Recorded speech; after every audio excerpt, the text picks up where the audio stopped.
Boa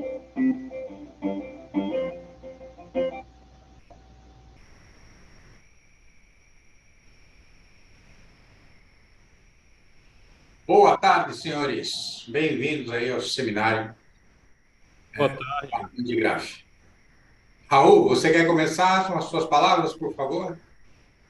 Boa tarde, sejam todos bem-vindos. Quem está na sala, Kaique, você nos escuta? Ari nos escuta? O Eliezer nos escuta?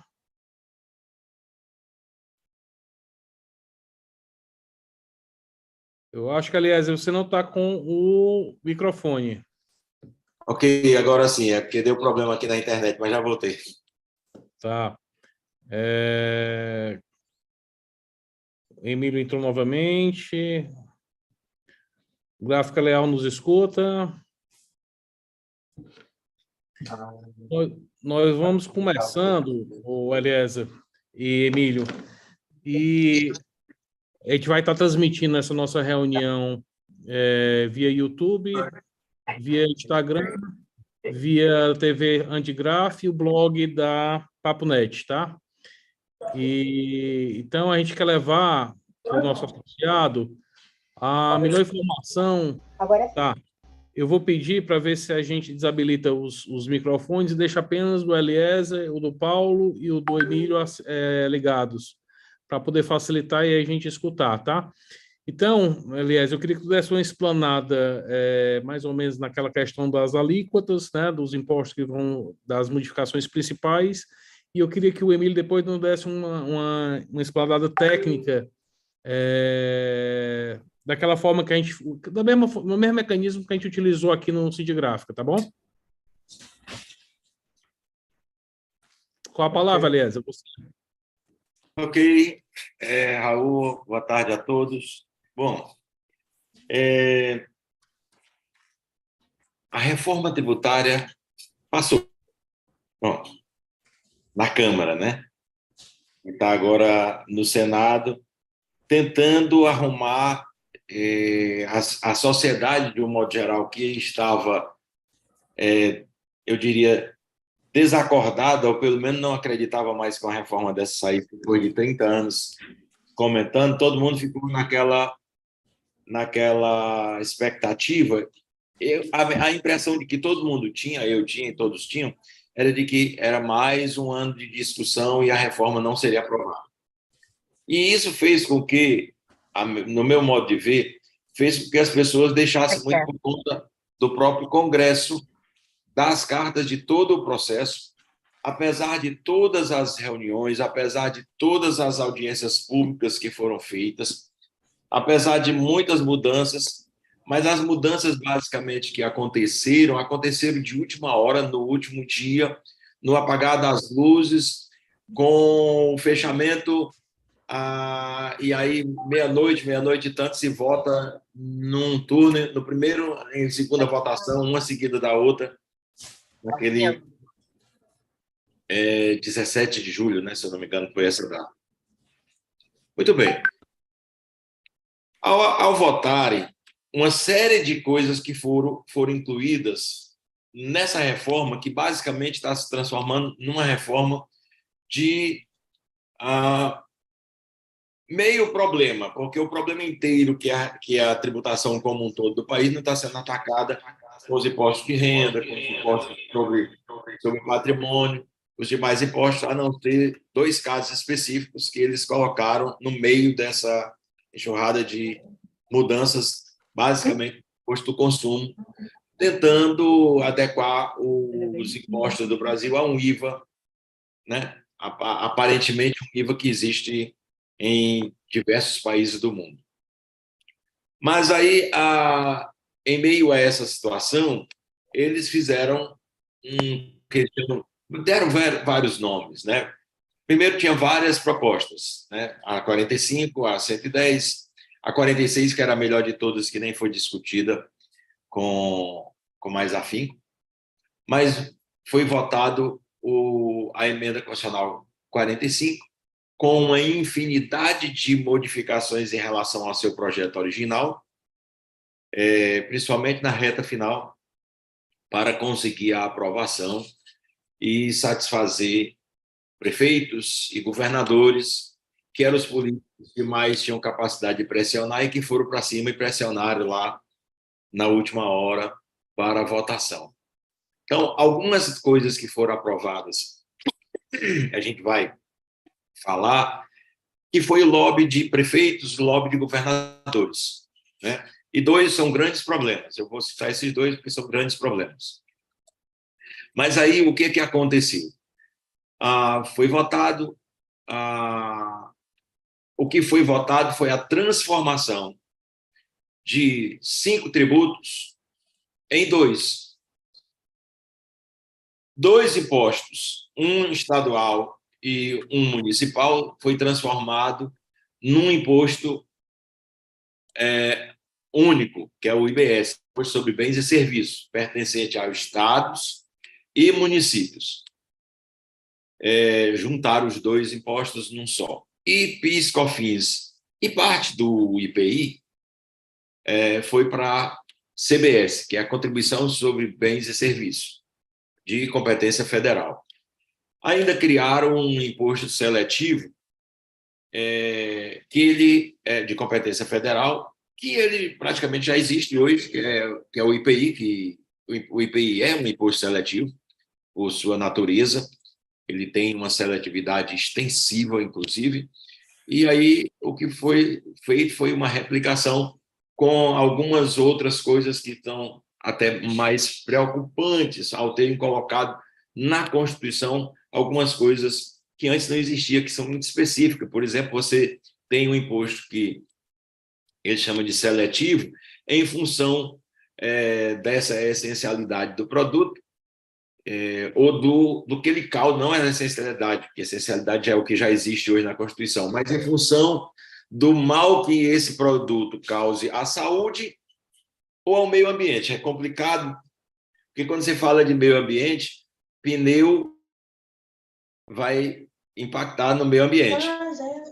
Pneu impacta no meio ambiente, alumínio impacta no meio ambiente, aço impacta no meio ambiente, uma infinidade de produto plástico impacta no meio ambiente. E você vai sobretaxar esses produtos, você vai deixar o Brasil fora do processo competitivo mundial, sobretaxando produtos que são commodities, uma boa parte desses produtos, o aço e outros são commodities, você vai sobretaxar esses produtos, você vai jogar para o alto uma tributação desses produtos. Isso é preocupante, nos leva a uma preocupação na hora que eles elegeram isso daí. A saúde. Ovo faz mal à saúde ou faz bem, ninguém sabe. Uma hora se decidiu que fazia bem, outra hora se decide que faz mal. Eu não sei se faz bem ou se faz mal, mas o que faz mal à saúde? É tanta coisa que faz mal à saúde. Então, quando você coloca esses produtos, não, mas isso aí foi para colocar cigarro, nos produtos que fazem mal à saúde e tal. Bom, o problema é que colocar isso na Constituição, não sei se era o melhor local para ter sido colocado na forma como foi, do texto que foi, mas é o que foi aprovado. E aí, lamentavelmente, 30 e tantas páginas de alteração na Constituição estão agora colocadas numa parte do capítulo referente ao Sistema Tributário Nacional. Uma parte, não é o todo do Sistema Tributário Nacional que foi modificado, mas uma parte, eles acrescentaram 32 páginas. Esse é o número de páginas do projeto aprovado. Muito bem. A alíquota, Eliezer, hoje se fala em 25%, mas não se sabe. Não foi definida a alíquota, não foi definida. Eu me lembro muito bem que eles estão falando, comentando e vendo uma postagem do Hugo de Brito II, que eu gosto muito de acompanhar, e ele falando, num evento que ele foi agora na França, e ele falando lá exatamente num vídeo que ele disse exatamente isso. Estão comparando, ou tentando comparar o IVA aprovado no Brasil com o IVA da França, que foi a pioneira, e todo mundo fala a França é sempre pioneira, aquilo que a França faz, o mundo copia. Tem sido isso ao longo dos séculos. Nós costumamos copiar mais a França do que a própria Inglaterra em várias coisas. Haja vista o carro com a direção do lado esquerdo, né? A gente copiou a França e não a Inglaterra. Mas vamos voltando aqui ao nosso. Ele disse, o problema aqui na França... Gorete, me arranjar água, por favor. O problema é que na França, a alíquota do IVA é 20%. E eu tenho uma alíquota de 10% de produtos que são essenciais, alimentos, de um modo geral, a alíquota é de 10%. Então, o que está se falando no Brasil são várias falas sobre que alíquota será, e a mais preocupante é a da própria Secretaria de Governo lá, relacionada com a Receita Federal. Eles saíram com uma suposição de que essa alíquota seria em torno de 27%. Já tem estudos falando em 30%. A minha preocupação é que seja balão de ensaio, para que saia uma alíquota de 35% e ninguém reclame. Não. Eles vão testando. Começaram a falar de 25%, mas a minha preocupação é que isso seja teste, balão de ensaio, e lá na frente saia com a alíquota de 30% ou mais. É uma preocupação que a gente tem que ter com um governo que não dá sinais, não dá menor sinais de que ele tem intenção de obedecer à curva de Laffer, ou seja, uma alíquota de um país, uma tributação de um país acima de 30%, desculpem aí, acima de 30%, é preocupante. E você está falando de um tributo, que é a soma dos dois, CBS e IBS, 30%. Aliás, vou fazer aqui um comparativo. Hoje, vamos falar aqui do estado do Ceará. Hoje a gente tem uma segurança jurídica que nós trabalhamos muito para conquistá-la, que hoje nós pagamos um ISS na capital de 2% e os impostos federais na emissão quando a gente tem uma nota fiscal que é meramente serviço. Depois nós conseguimos, junto à Cefaz, o nosso produto, uma redução na base de cálculo para que a gente tivesse um produto e o serviço andando com a mesma carga tributária e não houvesse a insegurança jurídica de onde faturar. Quer dizer, o nosso mercado ele se equalizou.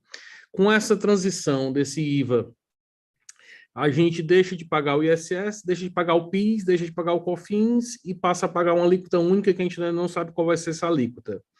E a gente vai se beneficiar dos créditos de tudo que for consumo e matéria-prima, e nós vamos pagar sobre essa diferença, seria isso. Funcionaria mais ou menos dessa forma. Vamos supor que seja uma alíquota de 25%, tá sendo, assim, bem conservador do modo em que o Bernardo Api está sendo. Ele está sendo bem econômico de dizer que é 25%. Não acho que vai ser. Acho que vai ser bem mais. Mas digamos que seja 25%, ele está dizendo é 25%. No entanto, não há discussão nenhuma em relação a crédito de uso e consumo, a preocupações com o crédito. Bom, porque você vai ter direito a todos os créditos. Aí eu já coloco uma vírgula nesse daí, porque no próprio texto aprovado, né, Emílio? No próprio texto aprovado, tem uma exceção. Aliás, tem uma exceção e que a gente questionou os deputados, o deputado no meio dessa discussão. Não, mas isso foi colocado lá na possibilidade de isso acontecer. Eu digo que se você colocou... o que eu penso, quando você coloca uma coisa na possibilidade, não deveria existir. Então, em texto legal, aquilo que não é para ser dito não é escrito. Na hora que eu escrevo, é possível que alguém vá lá e diga, vamos colocar a possibilidade, que ele diz, o imposto poderá ser cobrado e o crédito poderá ser aceito desde que confirmado o pagamento pelo fornecedor. Isso é loucura. Mais ou menos assim, eu diria que não são essas as palavras que estão lá, mas o que está dito é o seguinte: você, na sua empresa, você tem direito todos aos créditos, desde que o teu fornecedor pague o IVA, pague o IBS, pague o CBS. Isso não existe, por quê? Porque ele, fornecedor, também vai fazer a apuração dele, com os créditos que ele tiver, de insumos que ele tiver. E ele não faz isso daí de forma concomitante, como eles pensaram e colocaram no texto, dizendo que eu vou retirar o imposto no momento em que ele for, que foi emitida a nota, eu já vou deduzir aquele imposto, e aí eu já vou apurar aquele imposto e já vou dizer que aquele imposto tem os créditos desde que o fornecedor pague. Como é que isso vai acontecer? Não é concomitante? Eu pago no mês, no outro mês é que eu vou conceder o crédito, então no outro mês é que eu vou apurar. Eu estranhei isso ter sido colocado num texto legal, inclusive na Constituição, porque hoje a Constituição ela é muito clara, ela não tem nenhum óbice em relação a crédito. Ela diz que o imposto será não cumulativo, compensando o que você pagou com operações anteriores. Ponto. Até aí, era horrível, mas estava lá na Constituição, até que a Receita Federal copiou essa coisa horrorosa da cumulatividade em tempos atuais e colocou para PIS e COFINS também, e aquilo que era a alíquota de PIS e COFINS bem baixinha, aumentou para 9%, 9,25%, sem compensação, te dando direito aos créditos, mas em compensação causou um transtorno imenso na apuração de PIS e COFINS, o que antes era simples. O que antes era simples, ele complicou. Aquilo que eu diria para vocês, eu até disse isso aí num dos eventos, eu diria sem a menor sombra de dúvida, 60% da demanda judicial hoje no país em relação a questões tributárias, tanto em instâncias administrativas como judiciais, refere-se à questão crédito, tanto em PIS e COFINS quanto em ICMS.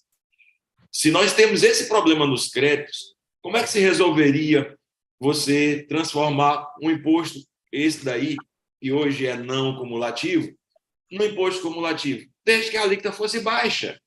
Tem muita gente que defende isso. O falecido Hugo de Brito era um dos defensores. Ele diz que eu aceito que o imposto seja cumulativo, desde que ele seja uma alíquota baixa. E se for alíquota baixa, eu não preciso me preocupar com crédito. É do jeito do ISS. Você paga hoje ISS, as gráficas pagam ISS, não tem preocupação nenhuma com crédito. Aí eu estou pagando 2% e não me preocupo com crédito, porque aqui é o valor nominal, a alíquota é aquela, eu estou pagando 2% a 5%, digamos que eu pague, no caso de gráfica, 2%. Não me acredito de nada, mas não me preocupo com isso, que aquilo ali entrou no meu custo. Aí eu agora vou ter uma alíquota de 25%, mas eu vou considerar os créditos. Quanto é que eu vou ter de crédito? 20%. Você já passou para 5% a mais. Digamos que você tenha 20%. E eu duvido que chegue a 20% dos créditos total, porque ele é financeiro. Você tem o teu agregado. Então, digamos que você tenha do seu total que você produziu e que você vendeu, de crédito, aquilo que é financeiro, não estou falando em relação à alíquota, porque a alíquota é igual para todos, mas aquele que você comprou, com certeza, não chega. Se chegar a 50%, você teria uma alíquota de 50%. Você teria uma alíquota metade do que for. Então, eu saio já de 2% das gráficas, saio de 2% aqui do Ceará, para no mínimo 12,5%, se você considerar que você tem 50% de crédito. Então, você já sai de 2 para 12,5%. Obviamente que você tem aí PIS e COFINS representa em torno de 5% desse total. Então, as gráficas saem de algo em torno de 7%, já vai em torno de 12,5%. Eu estou considerando um número assim, baixo, razoável, e mais ou menos aquilo que a gente está imaginando. O setor de serviço e o setor agropecuário, esse vão sofrer. Aliás, isso se nós pensarmos da seguinte forma: a cadeia produtiva do setor gráfico, existe uma cadeia que se chama serviços terceirizados, que são empresas que fazem terceirização para gráficas maiores, certo? E esse serviço terceirizado, geralmente, o gráfico ele não tem nenhum insumo, ele vive só apenas da mão de obra. Ele recebe o serviço já impresso da gráfica e transforma aquilo no corte e vinco, na laminação, numa coisa, num serviço. Quer dizer, ele não vai ter crédito, então ele vai ter que pagar os 25% sobre o serviço prestado. Concorda? Sem crédito de nada, porque Então, o não vai ter custo crédito. maior é montado. O Então, custo ele maior vai subir de uma média de 7, 8% de custo para 25%. Seria isso, né, Emílio? Ou estou errado? Em princípio, a operação é essa mesmo, porque a, a situação, ela, para equalizar um percentual, é isso que também aí está acontecendo com a indústria em geral, fora a gráfica, mas para que esse percentual fosse um percentual, digamos assim, igual para todos, alguns que pagavam menos antes vão ter que pagar mais, ter que recolher mais agora. A explicação de quem é do governo é que a empresa não paga imposto, ela só recolhe, mas ela tem que colocar no preço de venda. Quando ela coloca no preço de venda, aí o que acontece? Dificulta as negociações ou reduz o número de clientes. Então, assim, ou os reduz setores mais vão ter que o se lucro, né? acostumarem durante o período aí de transição, que serão os próximos 10 anos, para que esses valores vão sendo paulatinamente assumidos pelo mercado. Quer Com, dizer que, em com a outras situação palavras, de, com a situação de assumir. Vamos lá. No momento em que o governo colocou como premissa na própria emenda constitucional de que não haveria redução da carga tributária como um todo do país, para se somar toda a carga tributária atual do Estado, município e União, a proposta é não haver redução. Ou seja, aquilo que os empresários imaginavam que haveria expansão da base de tributação e redução, consequentemente, individual, na hora que eu faço uma expansão da base, eu aumento a arrecadação, reduzindo individualmente a tributação. Não é essa a proposta. E na hora que ele faz essa proposta para um setor específico, que é o setor da indústria, uma vez que a indústria passa a ter crédito de tudo e ela tem muito mais insumo do que qualquer um outro setor,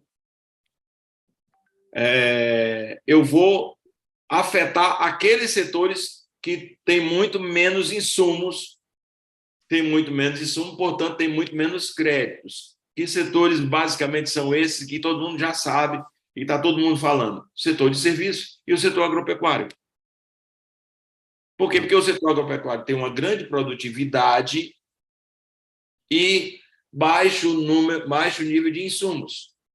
Você tem insumos básicos de fertilizantes e defensivos e tudo mais, se você considerar basicamente isso, e mais alguns insumos que o setor tem. Mas é o setor mais afetado. É preocupante isso daí. eu vou fazer aqui assim, eu tenho que pensar aqui em dar a informação da forma mais clara. Então, Emílio, vamos lá. O setor gráfico, vamos lá, o setor de embalagem é um setor que compra muito papel, compra muito insumo, vai pagar os mesmos 25%, porém, ele vai ter um crédito maior. Talvez até esse tipo de indústria gráfica, no final das contas, possa vir a pagar uma alíquota tão parecida quanto ela paga hoje. Se você trabalhar as gráficas digitais de pequeno porte, empresas pequenas, que a mão de obra sobrepõe os custos da empresa, esse realmente vai ter um aumento de carga tributária na pele. Vendo que uma gráfica, vamos supor, digital, que tem um faturamento de R$100 mil, onde a folha de pagamento dela custe 20 mil, 25 mil, que representa 20, 25% do seu faturamento, ele não se acredita desse valor, entra como despesa, mas não se acredita. Então, basicamente, ele vai ser sujeito àquela alíquota nova, onde vai passar a pagar muito mais. No caso, seria isso. Possivelmente, essa empresa que você citou, Raul, ela já seja do Simples hoje. Então, ela não carrega aquele encargo social que outras empresas carregam. Mas, com a diferença de alíquota, sim, ela vai ter uma carga tributária maior, porque justamente os créditos que poderiam vir seriam da energia, de matéria-prima que ele pudesse comprar, ou de serviços, mas não serviços CLT, serviços que ele viesse a contratar de profissionais liberais que ele poderia fazer o crédito. Mas uma empresa nesse nível que falasse aí, fatura 100 mil, não tem muito o que pagar para contador, para advogado, não vai ter crédito disso. A mão de obra, ela não vai fornecer crédito, mas sendo do simples, ela vai ter o benefício de não ter encargo. E vai realmente aumentar consideravelmente o valor da tributação, ou seja, na hora de calcular o preço de venda, tem que ter um cuidado bastante grande. O atenuante de toda essa história é que eu chamaria de inferno de 10 anos. Esse inferno de 10 anos, contadores, advogados vão ter muito mais trabalho do que agora. Porque agora a legislação do PIS e COFINS, só para ter uma ideia, a instrução normativa tem mais de 800 itens para a gente entender. Só que hoje a gente já dominou isso. E o que nós vamos ter pela frente? A previsão que, embora que está parado há um mês lá no Senado e não andou para lado nenhum. Então, a gente não tem certeza nem se vai ser aprovado mesmo essa mudança. É possível que seja, mas agora chegou no Senado e parou. Mas ela sendo aprovada em 23, vai ter no mínimo em 24 para ser feito a lei complementar, porque a gente precisa entender como vai ficar e, inclusive, definir as alíquotas. Quanto a definir as alíquotas, elas deverão ser definidas em um patamar e os municípios e os estados poderão reduzir essas alíquotas. Ora, não simplificou em nada, porque quando eu vendo para fora do estado do Ceará, eu já sei qual é o ICM que eu tenho hoje. Hoje eu tenho 18% por dentro, e que significa 21%. A partir de janeiro desse ano, o ICM do estado do Ceará será 20% de alíquota por dentro, que significa 25%. Mas agora eu vou ter que saber se os outros estados resolveram reduzir a alíquota deles para serem mais competitivos. Porque eles vão tributar as pessoas de dentro do próprio estado. E não chegando isso, houve uma dificuldade bastante grande de convencer os governadores e houve uma dificuldade muito grande de convencer também os prefeitos. Aí, o que acontece?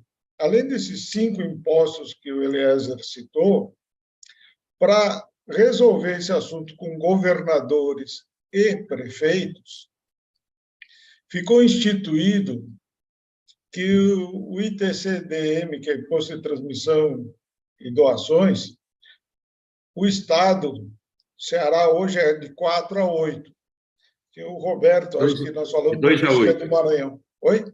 De 2 a 8. De 2 a 8, né? É, progressivo. A média do Brasil é em 4, mas do Maranhão é 2%.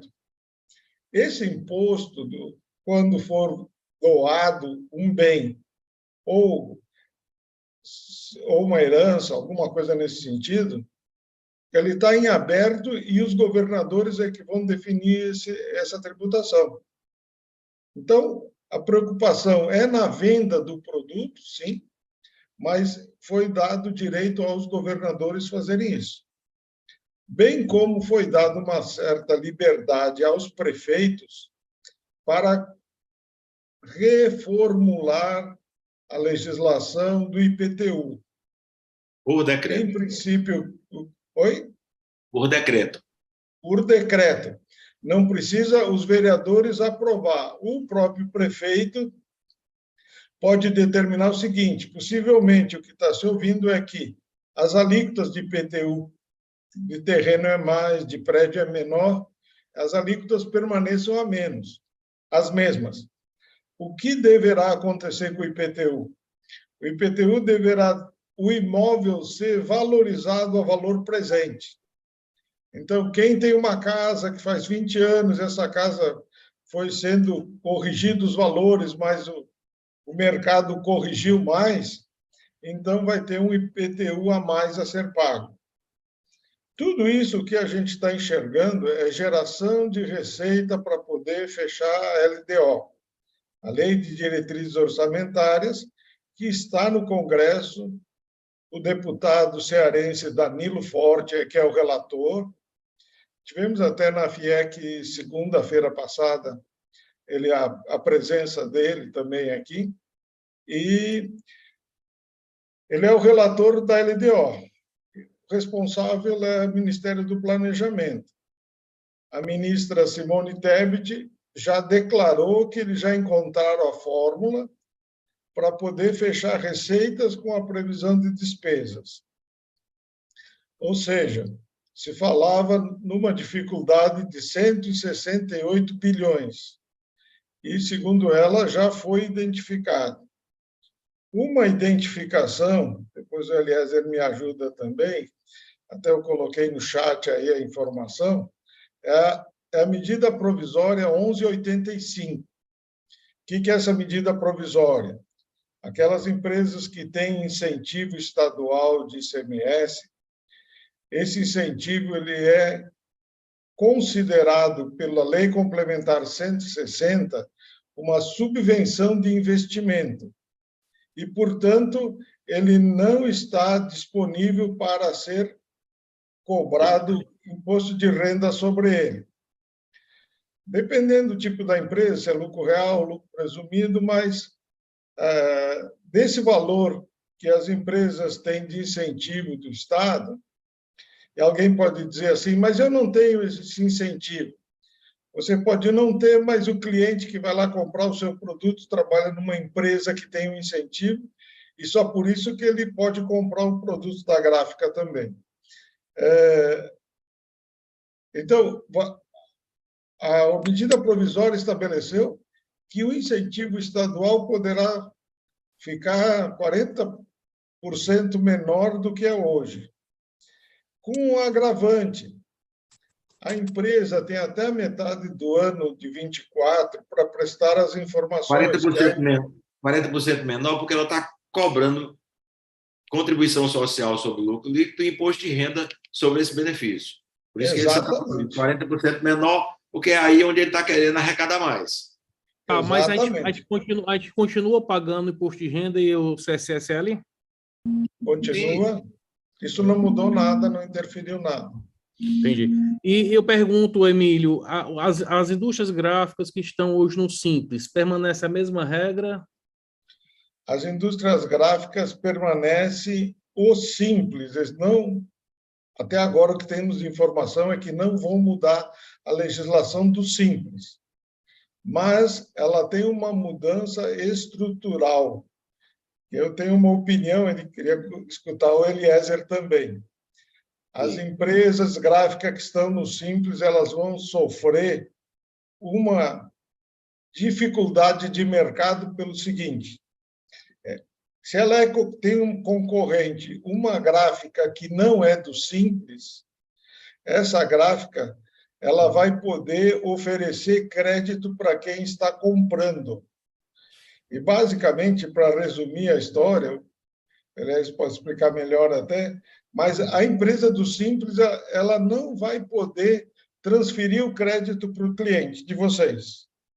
Isso significa, uma empresa do Simples, comparando um trabalho com uma empresa de lucro presumido, a empresa de lucro presumido ela vai fazer os créditos na entrada, vai fazer o débito e vai ter, possivelmente, uma possibilidade de ter um preço mais reduzido do que a empresa do Simples.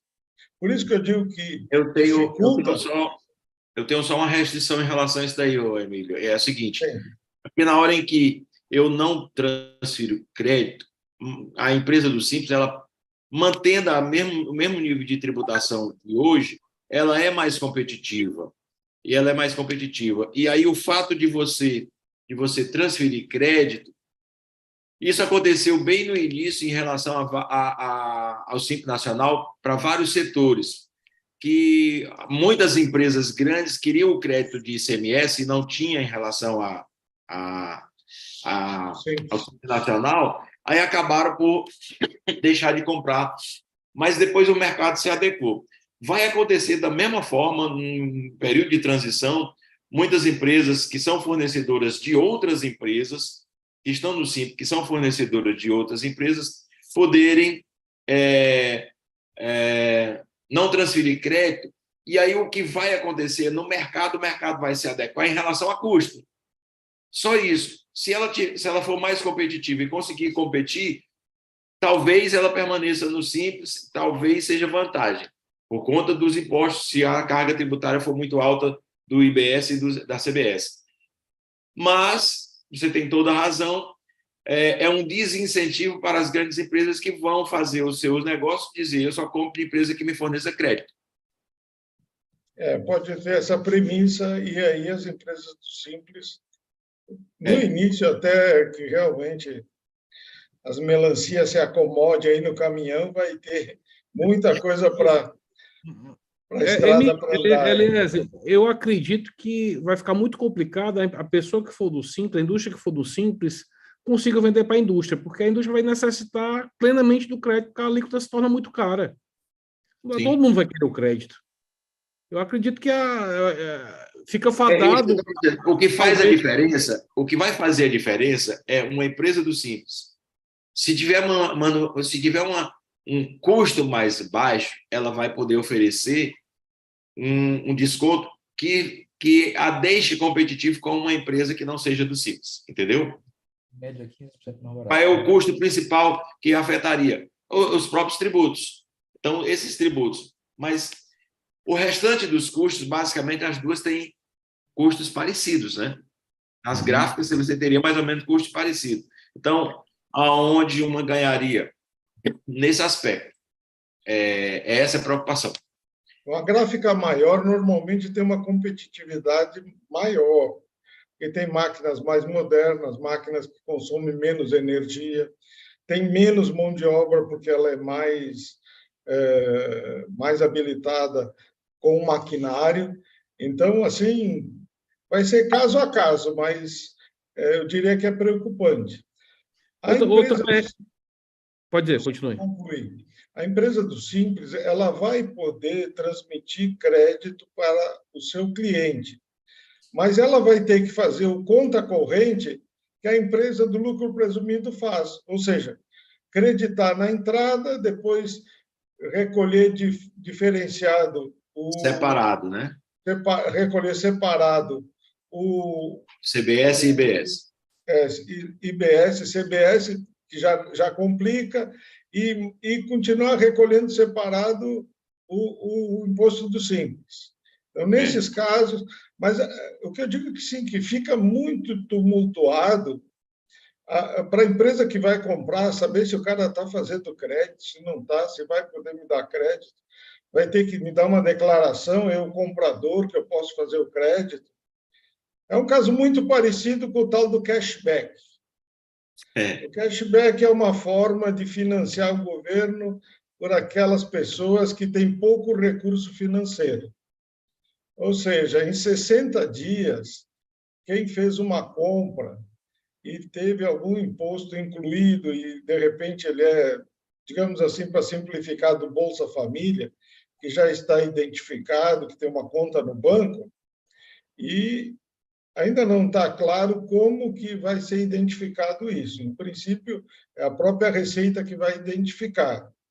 Eu digo assim, aquele que tem pouco capital de giro e que recebe Bolsa Família vai financiar o governo em 60 dias. Depois de 60 dias, aquele imposto que esteve na compra daquela pessoa física, ele vai retornar a título de cashback para a conta corrente dele. Quer dizer, se ele gastou R$100 e foi produtos que tinha 25% de imposto, ele vai, em vez de desembolsar 75 hoje, ele vai desembolsar os 100 e vai financiar a custo zero o governo para ser restituído em 60 dias. É outra questão que a gente tem que pensar o seguinte: nós estamos numa época em que o trabalho ele está bastante defasado e bastante desemprego.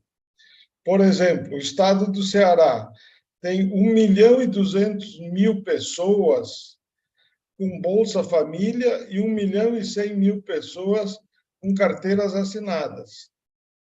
Os outros estados do Nordeste, o Maranhão e o Piauí devem estar pior do que isso. Então, o que acontece? Tem muita gente no Bolsa Família e aqueles que estão produzindo são menos do que esses. Eu não sou contra que a pessoa que precisa receba, deixar bem clara essa situação. Mas quando esse número supera os que estão produzindo, aí o resultado vem da produção e da produtividade, né? Certo. Deixa eu lhe fazer uma pergunta, Emílio. A questão dos juros que a gente paga hoje em empréstimos bancários vão entrar como despesa? Entra como despesa e não tem crédito sobre juros. Tá, não gera o crédito. Não tem. O que tem é IOF, não tem CBS, não tem IBS nessas despesas. Até Você porque tem os bancos ficaram fora do IBS. Operações financeiras. Então fica fora folha de pagamento, FGTS, INSS, todos esses impostos nós pagamos, os juros,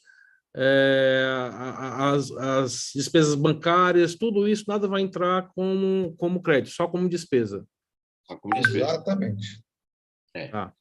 Tem um outro tema que foi aprovado, só para a gente não perder ainda os assuntos que foram aprovados, e que é muito mais preocupante ainda, porque é um retrocesso de vários anos, desde 97 que isso foi equacionado, e eles voltam agora a uma situação de antes de 97, Emílio, que é a tributação, o que foi feito, foi dado aos governadores a possibilidade dos governadores cobrarem imposto sobre as exportações de bens, de produtos primários e semi-elaborados. Isso aí é um caos. Aquilo que a gente já tinha equacionado desde 1997, em que o Brasil entrou na mesma linha dos demais países do mundo que não exportam impostos, o Brasil agora volta atrás com a possibilidade de exportar imposto. Inclusive, já fez esse ano, né, Elias? Inclusive, tributou a exportação do petróleo. Tributou a exportação de petróleo, né? O que é um absurdo. O Brasil... Quer dizer que não vai fazer, ele já fez esse ano. Já fez esse ano, Aí foi só o governo federal. Emílio, e assim, eu vejo que nada mais podemos brigar, porque se o Congresso já aprovou, já está no Senado, se diz que agora em outubro, no mais tardar novembro, vai estar aprovado, então isso a gente já tem que estar com o goela abaixo, isso aí já aceito. Na realidade, existia um calendário que, se esse mês não tivesse ficado parado, passando nas câmaras setoriais do Senado, a data prevista para ir para a votação era dia 4 de outubro. Possivelmente vai se alongar até o final do mês de outubro. Mas eu acredito que não se tem muita coisa para fazer, não, porque, na realidade, os nossos representantes lá entenderam que a mudança na forma de tributar será melhor. O estado do Ceará, nesse sentido, ele é muito importador. E sendo importador, é possível que tenha mais recolhimento do IBS hoje para o Estado do que o próprio ICMS. É possível que aconteça isso, porque o Estado é flagrantemente importador, não só de fruta e verdura, mas de veículo, inclusive, né? Uhum. Mas existe só para concluir, existe um atenuante que foi criado um conselho. Esse conselho resolveu o problema de São Paulo, Minas Gerais e do Rio de Janeiro, aonde esse conselho vai determinar esse recurso excedente, digamos, só para dizer um número, o estado do Ceará recolhia 1 bilhão, aí ele vai passar a recolher 1 bilhão e 200. Então, se o estado do Ceará vivia com 1 bilhão, para que ele quer 1 bilhão e 200 agora? São Paulo recolhia 50 bilhões. Como agora o imposto é no destino, as fábricas de carro em São Paulo, o imposto vai ficar dentro do Ceará. E o ICM não fica mais dentro de São Paulo. Então, São Paulo de 50 bilhões vai cair para 40 bilhões. Então, teoricamente, eles teriam uma redução de entrada de recurso no governo estadual. Esse conselho, que está formado por representantes de todos os estados e de municípios, é um conselho que vai definir essa verba que será disponibilizada a mais em alguns estados. Ele vai definir para onde que tem que ir. A legislação diz que é para ir para estados que precisam. Só que o que está aprovado na Câmara é o seguinte: digamos, vai ter os 26 estados, mais o Distrito Federal, 27 votos. Mas não vale um voto cada um. Os estados que têm mais população vão ter mais peso no voto. Por isso que eu digo assim, Minas Gerais, São Paulo e Rio de Janeiro, se eles se unirem em definir diferente que todos os outros estados juntos, eles vão ter condição de veto nesse conselhão aí que está sendo formado, que, na realidade, é uma ilusão e ninguém sabe direito como é que esse conselhão vai funcionar. Ele não vai ter a participação do governo federal, mas ele tem essa tendência dos estados com mais população poderem definir como é que essa verba vai andar aí no Brasil, né? Além da criação também, que foi colocado nesse texto, de fundos específicos de compensações, é exatamente esse valor desses fundos que o Conselho, que eles estão tentando colocar um viés deles, de um conselho técnico, como hoje existe no Comitê Gestor do Simples Nacional, de ser basicamente técnico. Se for por aí e não político, aí pode ser que resolva. Mas se ele colocar nessa tendência, como estão colocando, de votações com poder de veto, com poder de decisório maior para os estados mais populosos, os estados mais pobres e de menor população, esses vão sempre ficar com votos vencidos nesse conselho. Mas é mais um dos problemas que eles estão colocando nessa reforma, quem está apontando como vários problemas, várias comissões, 3 comissões já, 3 audiências públicas já aconteceram, né, amigo? Exato.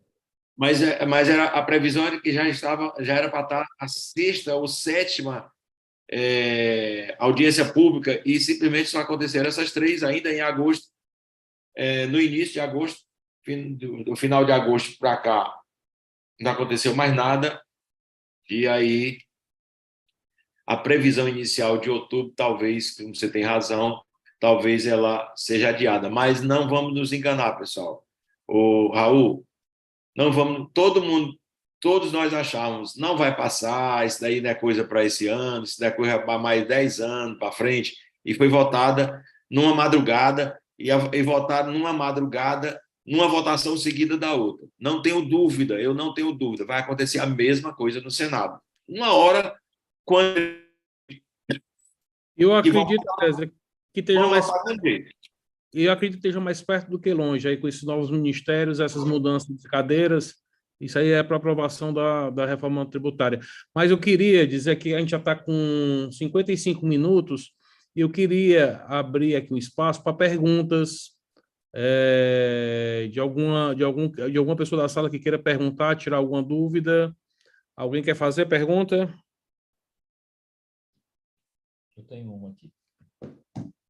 Roberto? Não, pode, o áudio acho que pega aí. Estamos Eu escutando? gostaria de fazer uma pergunta. Tá, vamos lá. Eu quero perguntar para vocês agora sobre tendências. A gente falou muito do que está escrito, que saiu na prática até agora, né?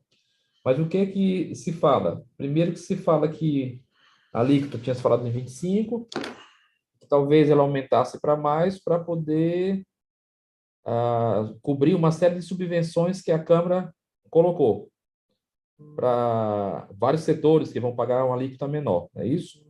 Aí o Micho primeiro falou em 27, depois já se fala em 28, 30, sei lá.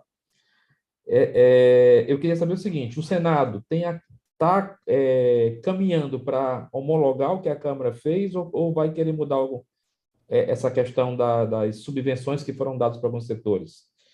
A outra pergunta, já vou fazer logo no atacado, são as imunidades. Nós tínhamos vários setores que tinham imunidades, o setor automotivo, a indústria gráfica com o papel, tem vários setores que tinham imunidade. Essas imunidades caem ou permanecem? E a terceira e última pergunta é o seguinte, o ISS era mais barato, em compensação, a base de cálculo do IR e da CSL era mais alta, para compensar porque o ISS era mais barato. E a base de cálculo da venda era mais baixo, porque o ICMS pesava muito. Agora, com a unificação, fala-se em se rever o IR e a CSL do serviço? 3 perguntinhas aí. Eita, vamos lá. Eu respondo uma, tu outra, Eliezer, aí. Vamos lá. Tendência. Na verdade, eles não deram o nome de subvenção, eles deram o nome de benefícios de alguns determinados setores. Então, eles ampliaram esses benefícios, criaram a história do cashback, que é o projeto do Bernardo Api, era para atender cesta básica, e aí os alimentos todos iam ficar realmente mais caros, porque hoje eles estão na cesta básica. E aí eu não estou falando de cesta básica de ICMS, não, estou falando de cesta básica de ICMS. E também de PIS e COFINS, que tem alguns produtos até com alíquota zero, né? Então, você tem milhares de produtos que estão com alíquota zero e que aí vai cair isso aí tudinho. Imunidade. Algumas imunidades que estão sendo citadas não foram replicadas nesse texto, né? Não foram replicadas. Eu não sei se o Emílio viu isso daí, mas eu acho que não mexeram no livro, mas um restante de imunidades. Algumas delas não diz respeito a esses impostos, algumas imunidades são referentes a outros tributos, mas uma vez que eu estou mudando os tributos básicos daquela imunidade, e isso não foi citado, só foi citado reduções, não foi citado as imunidades, é muito provável que isso venha, essas imunidades venham a cair também, na sua grande maioria. A imunidade, só para colocar sobre imunidade ainda a pergunta do Roberto, o que nós ouvimos junto à CNI e outras conversas que tivemos com o pessoal aí, representantes das medidas provisórias, eles chegaram à conclusão que quem compra livros são pessoas que são de um bom poder aquisitivo. Então, não há necessidade de não tributar livros. Essa imunidade de livros ela é uma coisa ultrapassada, porque quem compra livro é quem tem um bom poder aquisitivo. Então, assim, a tendência grande é de que a imunidade deva acabar. Ou seja, eles estão sempre ferrando com a classe média, né? Mesmo a imunidade sendo constitucional, a do livro, no caso. Mas aí você está mexendo na Constituição, você está falando de uma nova Constituição, basicamente, em relação ao sistema tributário. Então, na hora que eu mexi... É constitucional.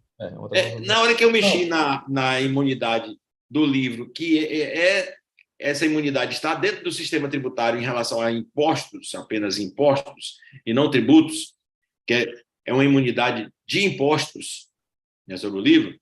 Então, por isso, não há PIS e COFINS. O que acontece em relação a PIS e COFINS no que diz respeito a papel e livros, né? Papel e livros, papel para impressão de livros e livros.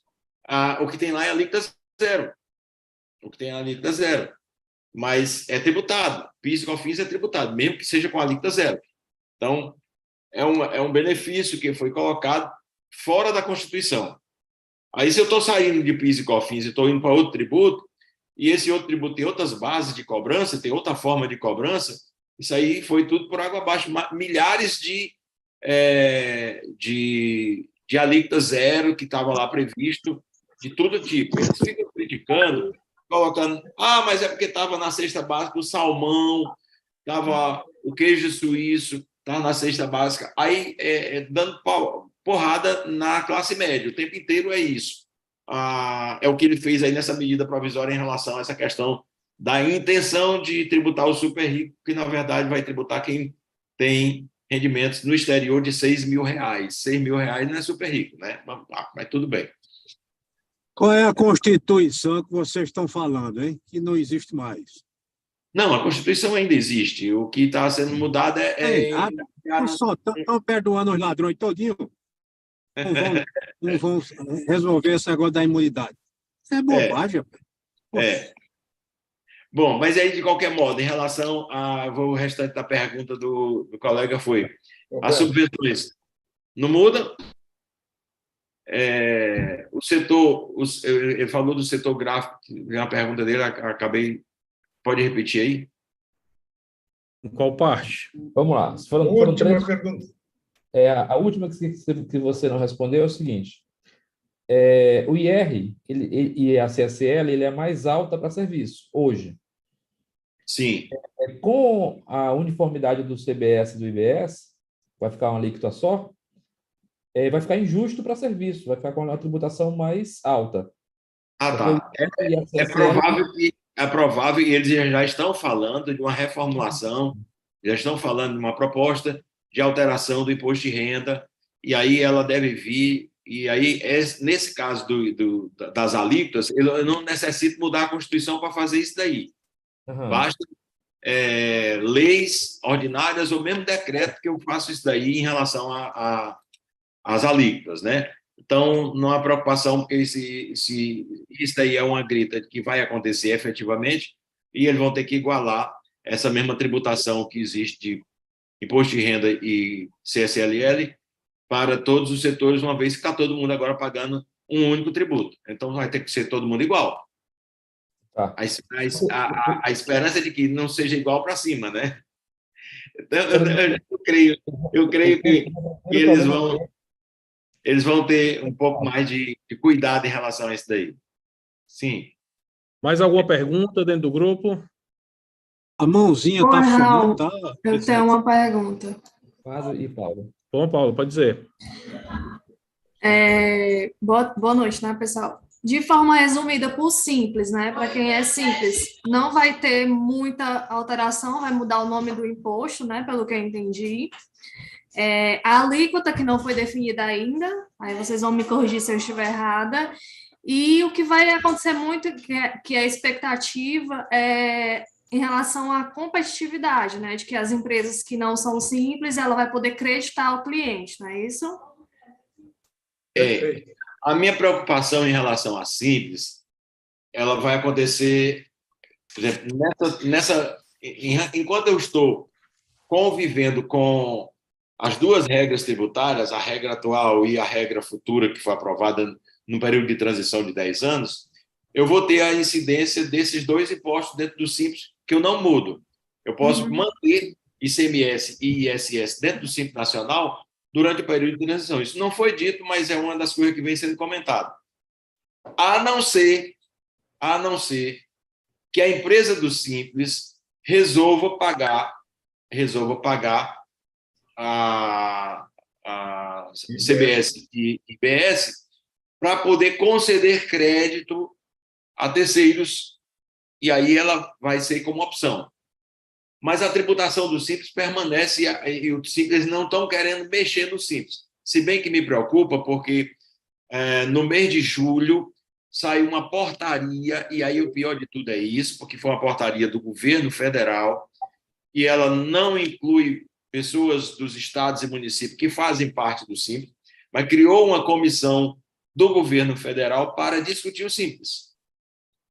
proposta de mudança do Simples, já com uma comissão que está estudando, um grupo de estudo, estudando mudanças que poderão acontecer no Simples Nacional. Eu sempre vejo o seguinte, eu já tenho grupos de trabalho formado, diversos grupos de trabalho dentro dos dois comitês, o comitê gestor do Simples e o comitê o comitê do Simples, o comitê gestor e o comitê do Simples, o comitê da Rede Sim. E esses dois comitês fazem parte do governo federal, governo dos estados e do município.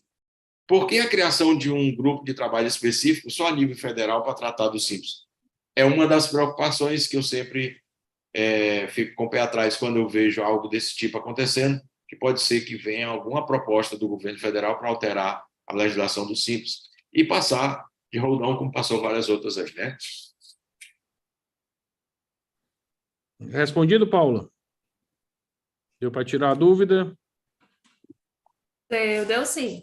Lamentavelmente, nós não temos boas soluções, né, Paulo? Alguém Tem muitas dúvidas, né? Tem muitas alguma dúvidas. pergunta a mais? Eu tenho uma pergunta aqui. Ô, Raul. Raul, Um pouquinho, Eduardo, deixa o Paulo perguntar aqui. Só não te Eduardo. Levantou a mão lá. Pergunta. Pode perguntar, Paulo. Então, a questão é a seguinte, bom, não está aprovado ainda no Senado, provavelmente numa madrugada dessas aí seja aprovada, assim que esse novo ministério se tornar efetivo, mas qual é a linha do tempo disso? Porque pelo que eu entendi dessa reforma, que é uma reforma da Constituição, né, é uma PEC, tem aí 7 anos para a implantação.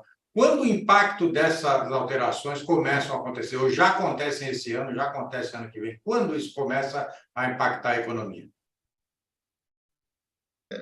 O começo já é no próximo ano, assim, nós estávamos falando, que vai começar a ter a legislação complementar.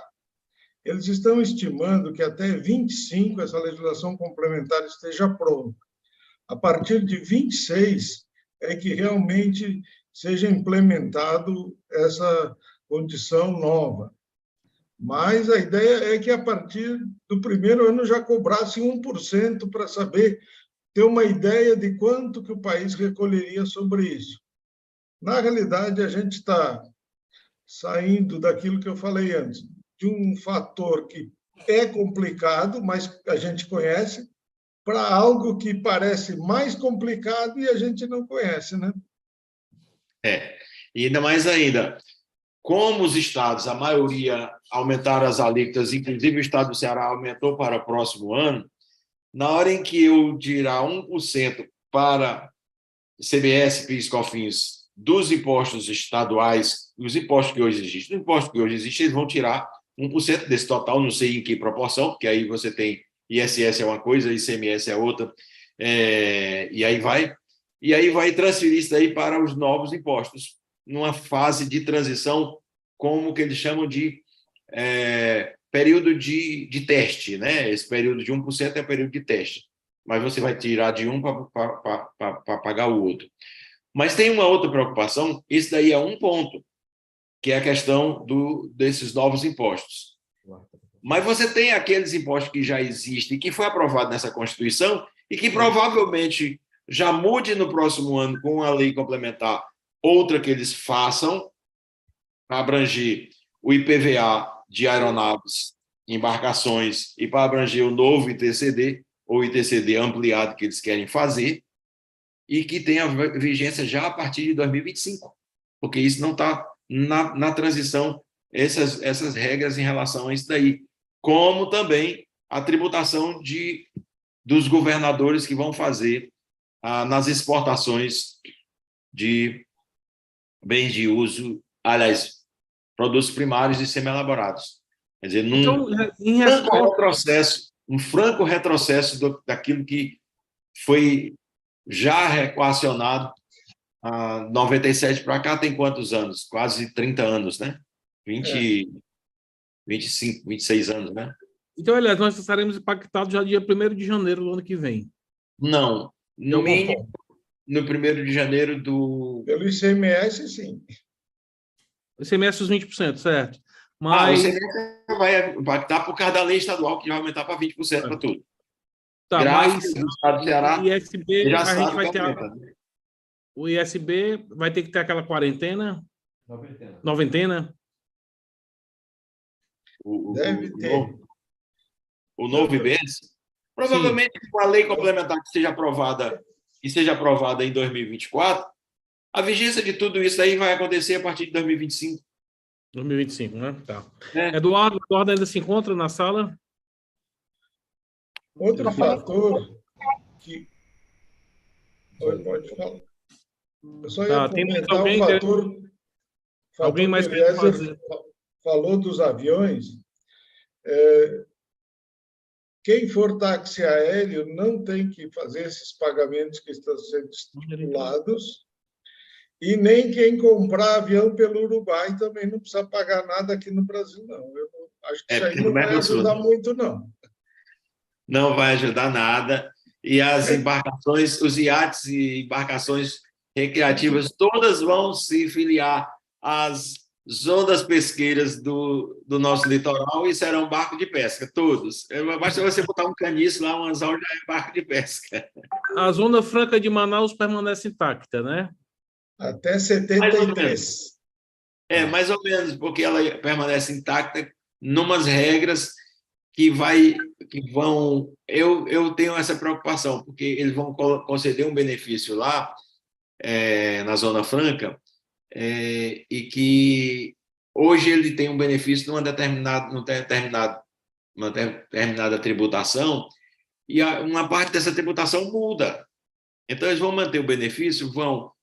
Eu não creio que será nos mesmos moldes dos atuais. Eu penso assim, mas me preocupa com a mudança da tributação quando ela acontecer em definitiva. Porque eu vou deixar de ter IPI, eu vou deixar de ter PIS, COFINS, eu vou manter o benefício desses tributos que o substituíram para a Zona Franca em relação à questão de manutenção de créditos, que eles estão mantendo os benefícios lá, e isenção de tributação.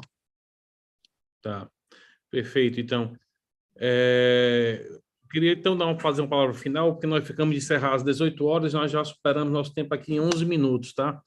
Então, agradecer a todo mundo que entrou na sala, depois de participar desse bate-papo, em especial agradecer o Emílio e o Eliezer, nossos parceiros de sempre, e a todos que hoje puderam participar. Esse vídeo vai estar disponível aí no nosso site. Brasil. Tá bom? Então, eu vou dar por encerrado. Meu amigo Eliezer, obrigado. Meu amigo Emílio, obrigado. Paulo, Pires, a todos que estão presentes, viu? Valeu, um abraço a todos. Ok, tchau, tchau. Estamos à disposição aí, Obrigado. Perfeito, abraço.